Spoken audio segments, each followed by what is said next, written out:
Assalamualaikum. Hai, nama saya Yaya, wartawan cilik TVPSS KOS. Hari ini, saya berada di perkarangan sekolah untuk mengikuti program latihan kebakaran. Latihan ini sangat penting untuk murid-murid dan guru-guru tahu cara keluar dengan selamat jika berlaku kecemasan. Jom kita saksikan bagaimana latihan dijalankan.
Alhamdulillah, latihan kebakaran hari ini berjalan dengan lancar dan semua murid berkumpul dalam masa yang ditetapkan.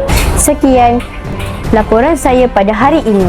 TVPSS KOS, Cakna Keselamatan sentiasa bersedia.